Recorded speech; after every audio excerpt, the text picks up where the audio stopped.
Damas y caballeros de la Orden de Melquisedec, el misterio del pan y vino. En este video vamos a estudiar, así a profundidad, a palabra batos, el misterio del pan y vino, de por qué Dios usó el pan y vino. Hoy día nosotros sabemos, de acuerdo a la declaración de nuestro Señor Cristo Jesús, qué significa el pan y vino, pero hay un misterio más profundo revelado en el Antiguo Testamento acerca de esto, y esto es lo que te voy a compartir. ¿Ok? Como siempre te comparto, es gloria de Dios encubrir la cosa, pero el honor de los reyes y sacerdotes de la Orden de Melquisedec es investigar el asunto, como dice el proverbista Salomón. ¿Ok? Así que vamos a ver este misterio del pan y vino. ¿Nunca te has preguntado por qué Dios escogió el pan y vino? ¿Por qué no mejor una naranja con un vaso de agua?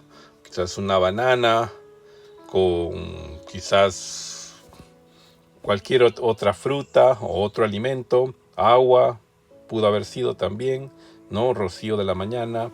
¿Por qué tuvo que ser pan y vino? ¿Ah? Y esto es desde el muy antiguo, del Antiguo Testamento, ¿no? Claro, Jesús viene después y nos confirma que es el pan y vino, pero hay un misterio aquí acerca del pan y vino, ¿ok? Mira, Jesús dijo, yo soy la vid verdadera y mi padre es el labrador. Ahí está en Juan. Yo te pregunto, ¿qué hace la vid?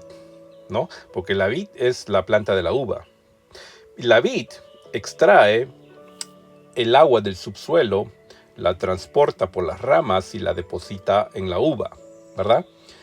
Y la uva, con el tiempo, el jugo de uva se convierte en vino.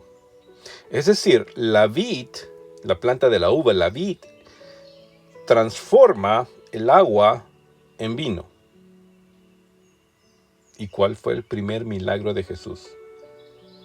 Transformó el agua en vino. ¡Uy, ay, ay, ay, ay! ¡Uy, ay, ay! El que entendió, entendió, ¿ah? Y si no entendiste, bautízate para que el Espíritu Santo te comience a revelar las profundidades, las palabras vatos de toda la Biblia, desde el Génesis hasta el Apocalipsis. ¿Ok?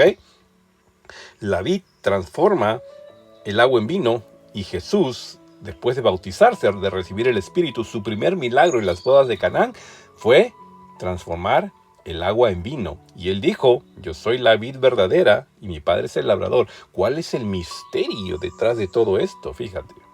¿Por qué se comparó con la vid y el vino y el pan? Ay, ay, ay. Ya, no sabes, sígueme. Qué bendición que estés acá en este canal. Aquí revelamos misterios, estudiamos la palabra vatos, palabra profunda, ¿ok? Como dice Efesios, Efesios 3:18, para que ustedes puedan comprender el amor de Cristo, la longitud, anchura, el largo, alto y ancho, y lo profundo del amor de Cristo, que sobrepasa todo entendimiento, ¿ok? Las 4 dimensiones del verbo. Ahora,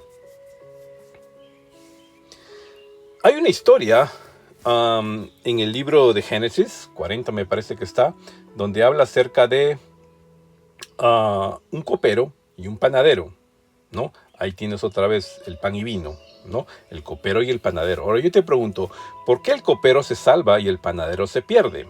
Si tú no conoces la historia, bueno, déjame contártela. José, el 11º hermano, Abraham engendra a Isaac, Isaac a Jacob, Jacob engendra a 12, ¿no? Y el 11º era José, el favorito de su padre Jacob. Entonces lo venden, ¿no? Lo venden como esclavo a los egipcios. Una tribu de ismaelitas lo compra y lo vende a los egipcios y termina en la casa de Potifar. Y la esposa de Potifar se pone calentona y José no quiere. La cosa es que termina pues en la cárcel. Y en la cárcel, ahí van a parar estos dos, el copero y el panadero. ¿Ok? Ahora yo te pregunto, ¿por qué el copero se salva y el panadero se pierde? ¿Ah? Hay un principio bíblico que te lo voy a compartir que está en Levíticos. ¿Ok? La vida de la carne, es decir, del cuerpo, el pan está en la sangre. ¿Ok? Otra vez, la vida de la carne está en la sangre. No dice que la vida de la sangre está en la carne, no es así. Es la vida de la carne, la vida del cuerpo está en la sangre. Apréndete este principio, ¿ok? La vida de la carne, la vida del cuerpo está en la sangre, ¿ok? Del cuerpo biológico está en la sangre. Ahora, te pregunto, ¿por qué el copero se salva y el panadero se pierde? Bueno, cuando vamos a estudiar un poquito acerca de esto del pan y vino, dice, y aconteció después de estas cosas que el copero del rey de Egipto y el panadero delinquieron. Y esa palabra delinquir es la palabra hebrea 2398 chatá, que significa una ofensa, que significa pecar, ¿no? Contra su señor, el rey de Egipto, es decir, Faraón.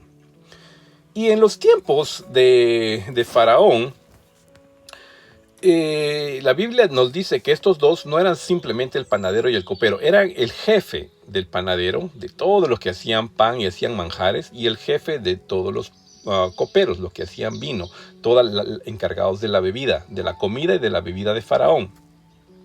Entonces, cuando nos da esa palabra chatá, que significa ofensa, fallar, delinquir, pecar, estar en contra, no darle al objetivo, se supone que estos dos estaban encargados no simplemente de prepararle la comida al rey, sino de probarla antes que la probara Faraón, para que Faraón no sea envenenado. Porque estos dos eran eunucos, ¿no? Es decir, los eunucos eran los que estaban bien cerca de los reyes, ¿no? Cuando el rey salía, no podía confiar en otros hombres que se quedaban con su esposa, porque a lo mejor su esposa se embarazaba de estos hombres y la dinastía se destruía. Entonces los hombres que tenían que estar cerca del rey cuando el rey no estaba eran eunucos, ¿no? Eunucos eran castrados, básicamente. Y si no sabes lo que es castrado, bueno, pregúntale a tu papá, ¿ya? Y estos dos, al parecer, tramaron deshacerse de Faraón. Por eso es que la palabra chatá es una ofensa, un pecado, ¿no? Se utiliza también como pecar. Y al parecer a Faraón no le gustó la idea, le fueron con los chismes y los rumores, y a Faraón no le gustó la idea y mandó a estos dos al calabozo. Y en el calabozo los atendió al jefe de la guardia y se los dio a José. José era el que les daba de comer y beber a estos dos. Y estuvieron allí un tiempo, unos días, dice la escritura, ¿no? Y resulta que estos dos soñaron un par de sueños juntos, mira, ¿no? Juntos. Y el copero sueña que ve la vid y tenía 3 sarmientos, y él exprimía los sarmientos de las uvas en su copa y se la daba a Faraón. Y no sabía cuál era su interpretación, y José va y le dice, ¿que acaso Dios no es el que interpreta los sueños? Entonces él va e interpreta el sueño del copero, y le dice, los 3 sarmientos que has visto son 3 días, y en 3 días Faraón te va a reposicionar y servirás nuevamente la copa de la vid al rey, a Faraón. Y el panadero también había visto lo mismo, algo parecido, ¿no? Que tenía 3 cestas blancas sobre su cabeza, llenas de manjares, y venía a las aves del cielo y se comían en su sueño, ¿no? Se comían todo lo que él había preparado para Faraón.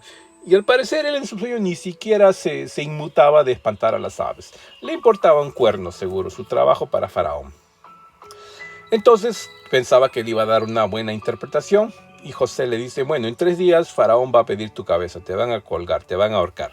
Y así fue, porque en 3 días será cumpleaños de Faraón y reposicionan nuevamente al copero, ¿no? El copero se salva y el panadero se pierde. Entonces yo te pregunto, ¿por qué el copero se salva y el panadero se pierde? Bueno, la respuesta es, como te dije en el libro de Levíticos, la vida de la carne está en la sangre. Ahora,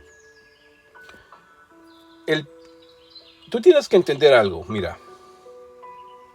¿Ok? Te voy a explicar algo. Está en el libro de Hebreos, en la cual voluntad somos santificados por la ofrenda del cuerpo de Jesucristo, hecha una sola vez. ¿Ok? Jesús fue a la cruz una sola vez y para siempre, ¿no? Porque la vida de la carne está en la sangre. Jesús derramó su sangre para el perdón de nuestros pecados una sola vez y para siempre. ¿Ok? Entonces, el que preparaba el vino, el copero, representa pues la sangre de Cristo, donde hay perdón por nuestros pecados, porque la Escritura dice, sin remisión de pecados, sin derramamiento de sangre, perdón, no hay remisión de pecados. ¿Ok? Entonces, por eso es que el copero que representa la sangre de Cristo, donde hay perdón, al copero le perdonaron la vida. El copero y el panadero hicieron un plan maligno para eliminar al rey, pero al final es el rey le perdona la vida ¿a quién? Al copero, porque el copero representa la sangre de Cristo, donde hay remisión de pecados, hay perdón, ¿ok?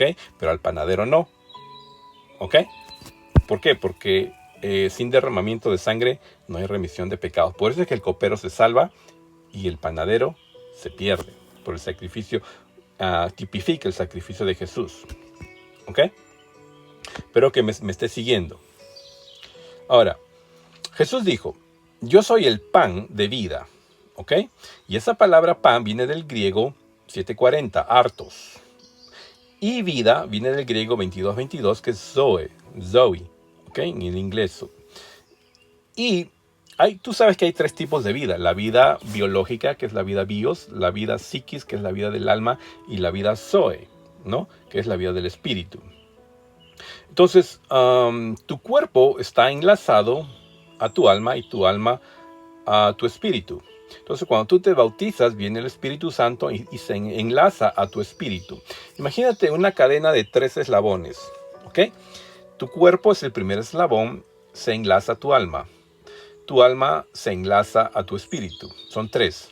Pero cuando te bautizas, viene el Espíritu Santo y no se enlaza a tu cuerpo, tampoco se enlaza a tu alma, se enlaza a tu espíritu. ¿Ok? Entonces ya son una cadena de 4 eslabones. El Espíritu Santo se enlaza a tu espíritu para que puedas tener comunión con Dios y entender las profundidades de la palabra y del Evangelio. Jesús dijo, yo soy el pan de vida. ¿Ok? Lo dijo ahí en Juan. Ahora, mira, él dice, este es el artos, ¿no? El pan que desciende del cielo, para que el que coma de él no muera, ¿no? Jesús mismo dijo, este es el pan que desciende del cielo, para que el que coma de él no muera. Ahora yo te voy a hacer una pregunta, porque yo sé que tú conoces tu Biblia. ¿En qué momento Jesús descendió del cielo en forma de pan? A ver, pensá. Si Jesús mismo dijo, yo soy el pan de vida que desciende del cielo, yo te pregunto, ¿en qué momento Jesús descendió del cielo en forma de pan? Tú dirás, bueno, en el maná. Bueno, veamos pues qué dice la Escritura, ¿no? Jesús dice, los padres de ustedes comieron el maná, y esa es la griega 39:39, maná, que viene del hebreo 44:78, maón. Y maná significa, ¿qué es esto? ¿No? Porque así decían los hebreos durante el desierto, cuando caía el maná, ellos decían, ¿qué es esto? Maná. Jesús dice, los padres de ustedes comieron el maná en el desierto y murieron. Mira, los padres de ustedes comieron el maná en el desierto y murieron, pero Jesús había dicho que Él es el pan de vida que desciende del cielo, para que el que de Él coma no muera. Entonces, si Jesús es el maná y ellos comieron del maná y murieron, ¿cómo es que Él es el pan de vida que desciende del cielo para que el que de Él coma no muera? Va más adelante en Juan 6:58. Este es el pan que descendió del cielo, no como el que de vuestros padres comieron y murieron. El que come de este pan vivirá para siempre. Es decir, Jesús no es el maná. ¿Ok? Porque él mismo dice que sus padres comieron del maná en el desierto y murieron, pero el que come de este pan vivirá para siempre, no morirá. Entonces, por lo tanto, Jesús no es el maná, ¿no? Entonces, cuando tú te vas al arca del pacto, dentro del arca del pacto hay 3 cosas, ¿no? Está el pacto, porque así se llama, arca del pacto. Está el pacto que Dios hizo con Abraham. Está la vara de Aarón, que ya lo vamos a ver en otro misterio, que reverdeció y que era de madera de almendro. Y está el maná. Mira, está el maná. Esas 3 cosas están dentro del arca. Y el arca es la presencia de Dios, ¿verdad? El arca del pacto. Mucha gente cree que los 10 mandamientos y toda la ley está ahí. No, no está ahí. Eso está afuera, en un bolsillo, afuera del arca. ¿Ok? Dios le dijo a Moisés, pon esta ley fuera del arca para que sea de testigo contra ti. Por eso es que se llama el arca del pacto, no se llama el arca de la ley. Se llama el arca del pacto porque dentro es el pacto que Dios hizo con Abraham. ¿Ok? Entonces, Jesús definitivamente no es el maná. Porque el que comió maná se murió. Pero Jesús dice, el que come de este pan, de este artos, vivirá para siempre. Y cuando te vas al hebreo, tú puedes encontrar muchas versiones del pan. Hay 14, me parece, versiones del pan. ¿Ok? Entonces, es otro pan. ¿Ok? Es otro pan. Ahora, dice, cuando los fariseos vieron esto, le dijeron, fíjate, tus discípulos hacen lo que no está permitido hacer, Jesús. Mira, hacer que en el día de reposo, en el Shabbat, ustedes recojan espigas. Eso es trabajar. Y la ley dice bien claro que no se puede trabajar. Ustedes están recogiendo espigas, están trabajando. Y Jesús dice, pero él les dijo, ¿acaso no han leído ustedes lo que hizo David cuando él y sus acompañantes tuvieron hambre? ¿No? Porque era un Shabbat y los discípulos de Jesús venían recogiendo espigas y los fariseos le dicen, pero tus discípulos están haciendo algo que es totalmente ilícito, ¿no? Trabajar en el Shabbat recogiendo espigas. Y Jesús le dice, ¿pero acaso no leíste lo que hizo David cuando Jesús tuvo hambre? Perdón, cuando David tuvo hambre. Pues entró en la casa de Dios y comió los panes de la proposición. Panes que ni a él ni a sus acompañantes, así a su ejército, le estaba permitido comer, sino solamente a los sacerdotes. Claro, le está citando una del Antiguo Testamento, de lo que hizo David, ¿no? Porque ahí estaba escrito en el Antiguo Testamento. Y Jesús le dice eso a los fariseos. ¿No viste lo que hizo David? Él se metió y se comió los panes y no le pasó nada. No le pasó nada. ¿Vos te acordás cuando transportaban el arca y en unos bueyes, me parece? Jalado por bueyes y como que un buey trastabilla y el arca se iba a caer y Usa viene y le pone la mano al arca y Dios lo fulminó a Usa, lo mató ahí al instante, porque el arca representa pues la presencia de Dios y Usa, un pecador tocando la presencia de Dios, Dios lo fulminó al minuto. Y aquí debió haber pasado lo mismo, que cuando David entró y se comió los panes, porque esto solamente le era para los sacerdotes, Dios lo debió haber fulminado, matado, pero no le hizo nada. ¿Por qué? Es que, mira, los sacerdotes, ¿de dónde son? Son de Leví, de la tribu de Aarón, ¿verdad? Los levitas, a ellos eran los sacerdotes.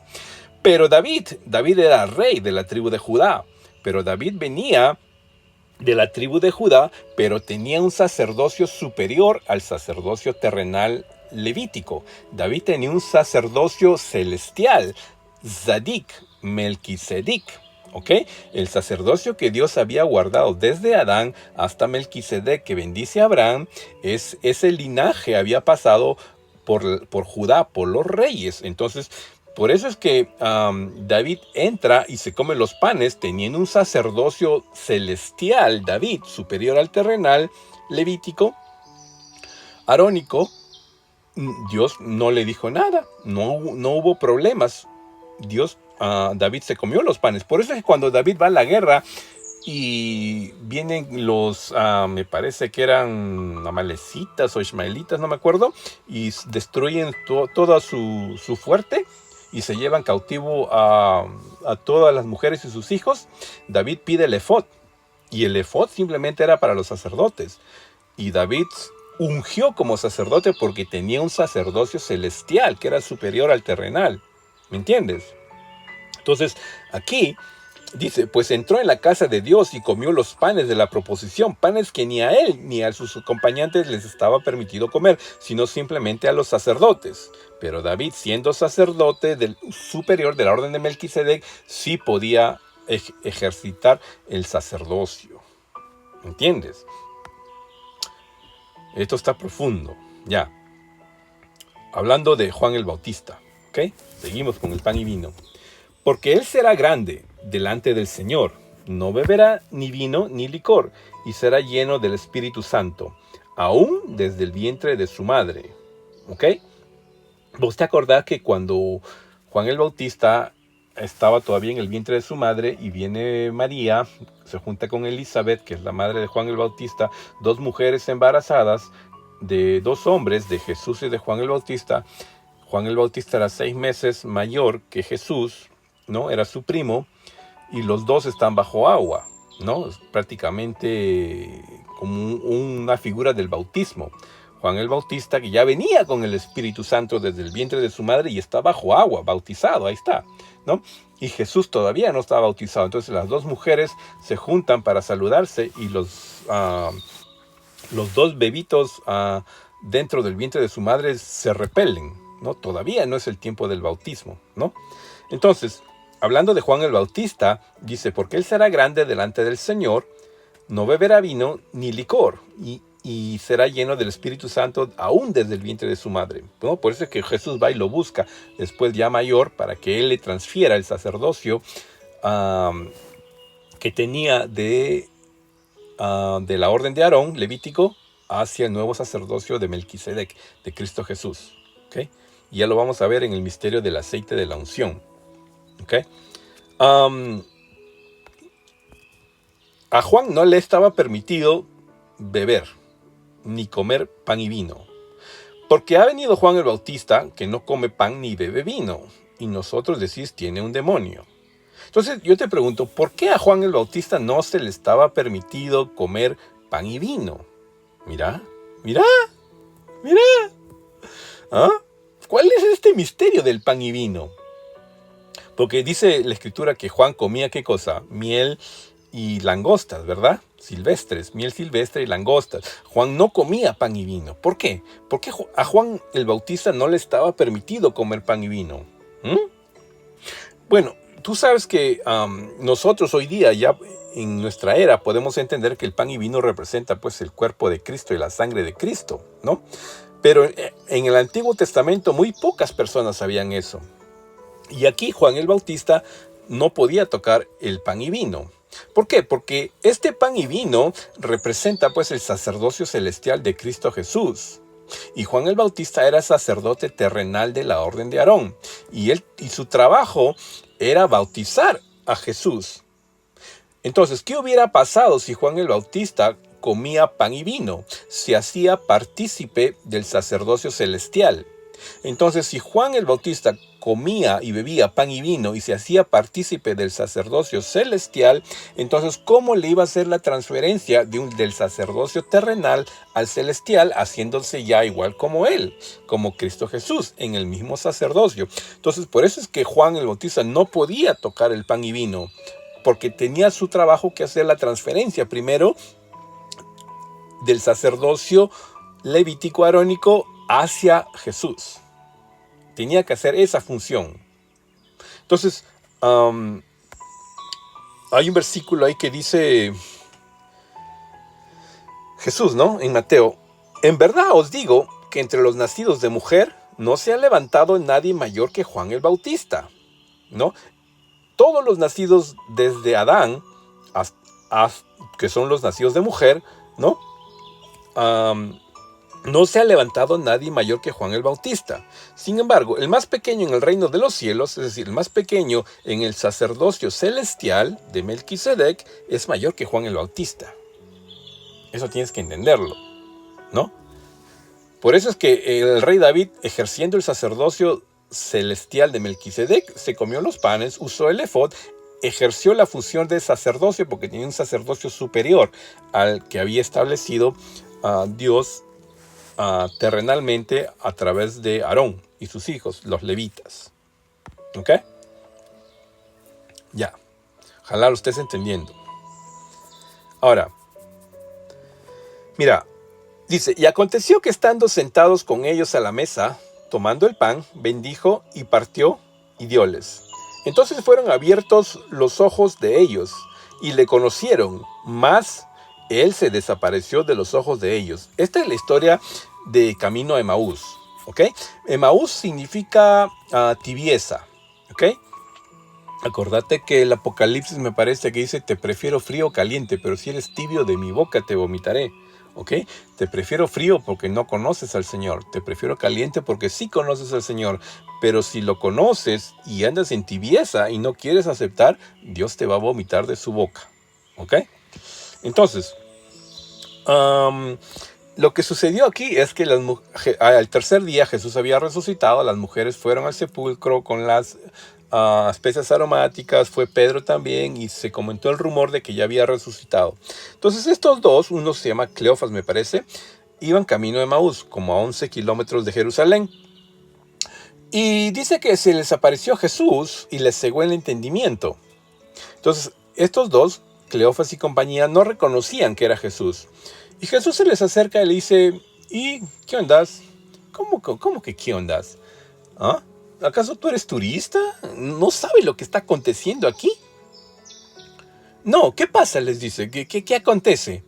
Pero que Jesús, pues, que vino acá a predicarnos y que dijo que al tercer día iba a resucitar y parece que ha resucitado. Las mujeres lo han visto, se ha aparecido un ángel y la verdad estamos consternados, ¿no?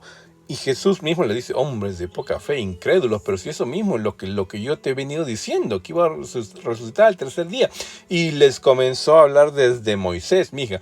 Fíjate, con manzanita les empezó a explicar, mira, de Abraham engendró a Isaac, a Jacob, Jacob a Leví, Leví a Cohat, a Aram, y este engendró a Aarón y a Moisés, su hermano, y establecimos un sacerdocio terrenal, ¿no? Y después les comenzó a hablar de los profetas, y de Nahum, Habacuc, Sofonías, Isaías, Jeremías, y mientras Jesús les explicaba así con manzanitas, el corazón de estos dos ardía. ¡Claro, eso era! Y por aquí, y por allá, ahora sí te entiendo, claro, hasta que llegaron a Emaús. Entonces cuando llegan a Emaús, Jesús ya se iba retirando y estos dos le dicen, pero quédate aquí en la casa porque ya casi es tarde, la noche ya está cayendo. Y Jesús se queda con ellos, ¿no? Y dice, y aconteció que estando sentado con ellos a la mesa, tomando el pan, el hartos, bendijo y lo partió. Entonces, mira lo que pasó. Fueron abiertos los ojos de ellos. Es decir, cuando Jesús parte el pan, ¿no? Que es el sacrificio, cuando ellos ven el sacrificio, recién el entendimiento se les abre.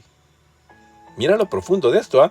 Entonces fueron abiertos los ojos de ellos y le conocieron, mas él se desapareció de los ojos de ellos. Entonces recién supieron que era Jesús cuando Jesús bendice y parte el pan. Cuando ellos reconocen el sacrificio de Jesús, hay revelación a tu vida.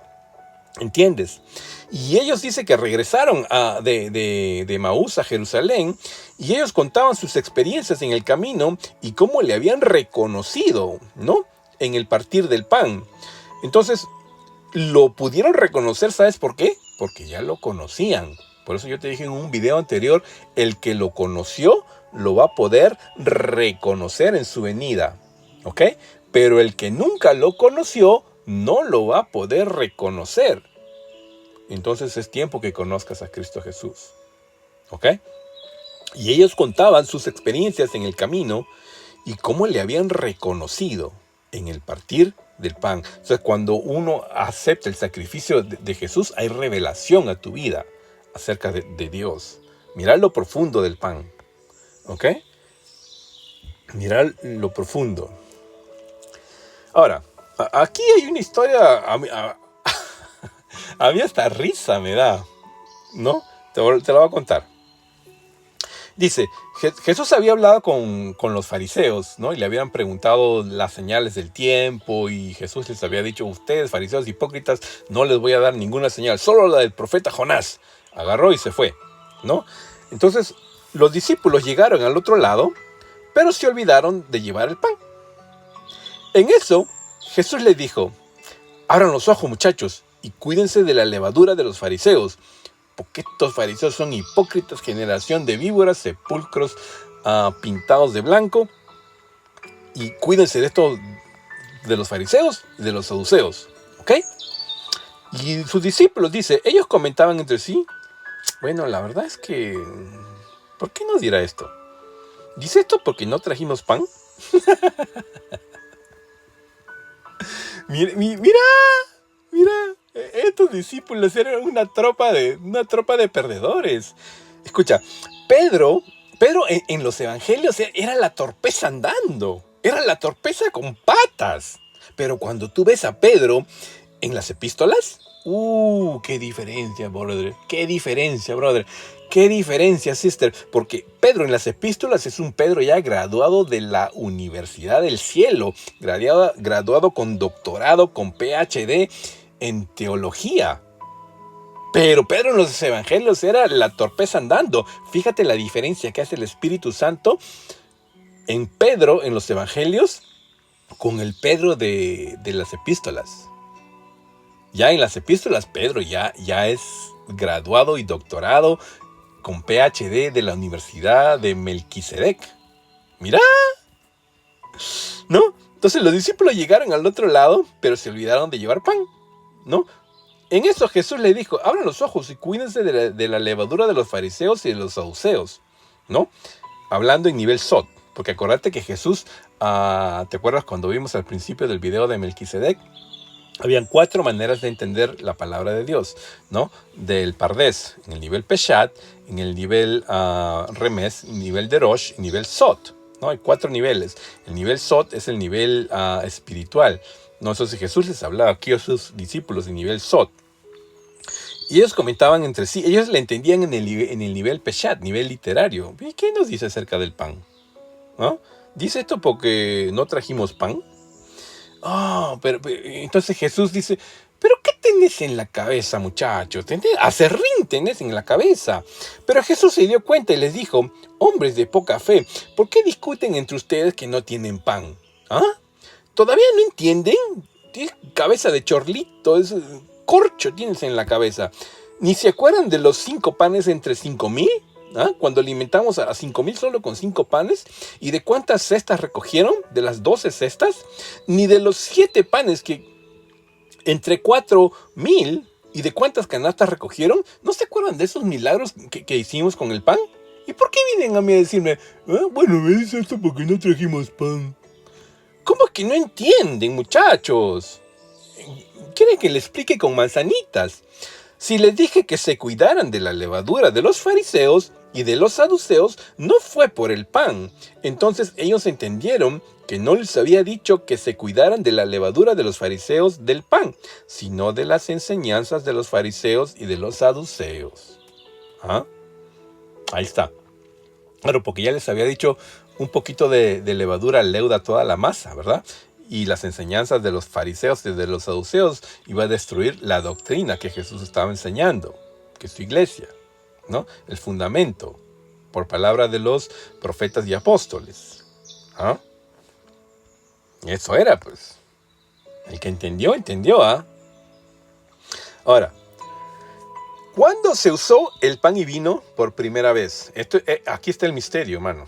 Si tú has llegado hasta esta parte del video, esto está profundo. Palabra vatos. ¿Okay? ¿Cuándo se usó el pan y vino por primera vez? ¿Te acordás? 3 segundos te doy.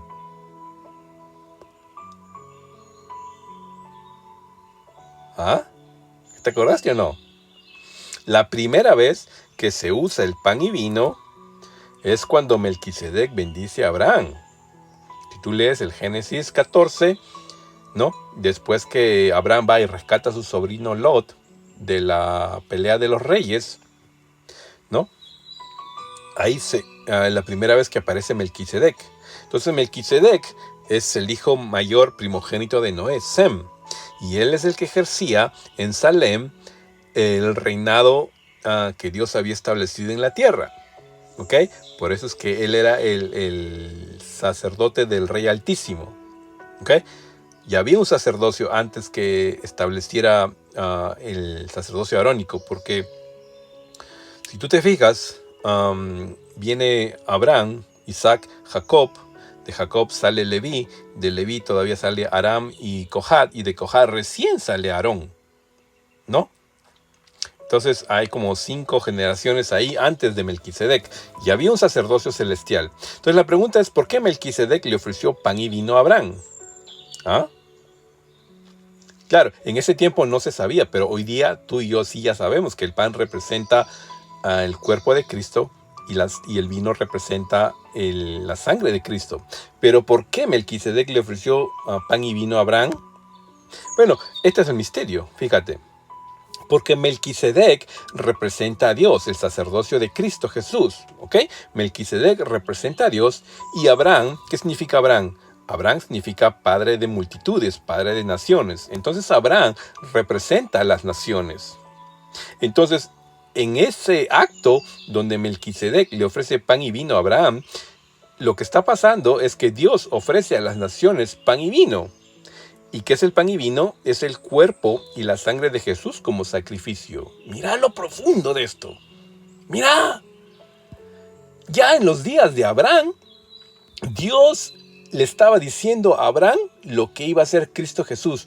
El cuerpo de Cristo Jesús, que es el pan y vino, iba a ser sacrificado por las naciones. No, porque Melquisedec representa el sacerdocio de Cristo a Dios mismo y Abraham representa a las naciones y le ofrece pan y vino. Entonces Dios está ofreciendo pan y vino, que es el cuerpo de Cristo, a las naciones en Abraham. ¡Mira lo profundo! ¡Qué tremendo! ¡Mira! ¡Wow! Dios es bueno. Ahora, vamos a ver, dice, luego tomó el pan, lo partió, dio gracias y le dio al tiempo que decía, esto es mi cuerpo, que por ustedes es entregado, es decir, el pan. Hagan esto en memoria de mí. De igual manera, después de haber cenado, tomó la copa y les dijo, esta copa es el nuevo pacto en mi sangre, que por ustedes va a ser derramada. Entonces aquí nosotros ya llegamos a comprender que el pan y vino es el cuerpo y la sangre de Jesús que va a ser partida y derramada por nosotros en señal de un nuevo pacto que Dios hace con nosotros por su redención, ¿no? Y eso ya estaba tipificado, ¿qué te digo? 4000 años antes de Jesús, cuando Melquisedec bendice a Abraham con pan y vino, ¿no? ¡Wow! ¡Qué tremendo! Ahora, acuérdate que Jesús mismo instituyó dos cosas, bautismo y Santa Cena. ¿Ok? El bautismo es para recibir al Espíritu Santo. ¿Ok? Para que tengas poder sobre el reino de las tinieblas. Y la Santa Cena, ¿qué cosa es la Santa Cena? Pan y vino. Para que te acuerdes que somos reyes y sacerdotes de la orden de Melquisedec. Somos hijos del rey, ¿no? Porque el rey no hereda su reino a cualquiera, simplemente al hijo. Al hijo, pero el hijo de la sangre. Ni siquiera al hijo adoptivo, sino al hijo de la sangre. Y el vino representa la sangre de Jesús. Entonces, cuando nosotros tomamos vino y hacemos partícipes de la Santa Cena, le estamos diciendo, somos tus hijos, Señor, a través de la sangre de Cristo Jesús. ¿Me entiendes? El bautismo, para que tengas poder sobre el reino de las tinieblas, y la Santa Cena, para que te acuerdes que eres hijo del rey. Ahora, si tú te pones a pensar un poquito, las tinieblas también operan de esta manera, porque cuando alguien te quiere hacer daño, cuando alguien te quiere hacer, ¿qué te digo? Alguna brujería, a los chamanes, los brujos, ellos te hacen comer algo, que ya está algo maligno, te lo hacen comer, ¿no? Como dicen, agüita de no sé qué, te hacen comer bola de pelos, te hacen comer muchas cosas para que ese daño esté dentro de ti. Y eso tiene poder. Déjame decirte que el reino de las tinieblas, hay poder también en el reino de las tinieblas. Si el reino de las tinieblas, yo te pregunto, tiene poder cuando comes algo malo para que te enfermes y poder destruirte desde adentro, ¿cuánto más la Santa Cena, que también tiene poder? ¿Me entiendes? Tiene poder cuando uno no se hace partícipe de la Santa Cena, rompe ataduras. ¿Ah? Rompe ataduras. Esas ataduras que no has podido dejar, haz partícipe de la Santa Cena con el pan y vino, cuantas veces sea necesario para poder romper esas ataduras. ¿Ok? A ver. Mira. Abba Elohim Yahweh, creo en ti y que tú me has perdonado todos mis pecados. Acepto a Jesús como mi Salvador. Escribe mi nombre en el libro de la vida. Te lo pido en tu santo nombre, que es sobre todo nombre. Amén. ¿Ok? En el nombre de Yeshua HaMashiach, Jesús el Mesías. Gloria sea tu nombre. Como siempre te digo, si te gustó, dame un like y compártelo. Si no puedes disparar como yo, cárgame las balas. ¿Ok? Gloria sea tu nombre, Señor, por los siglos de los siglos de los siglos. ¡Selah!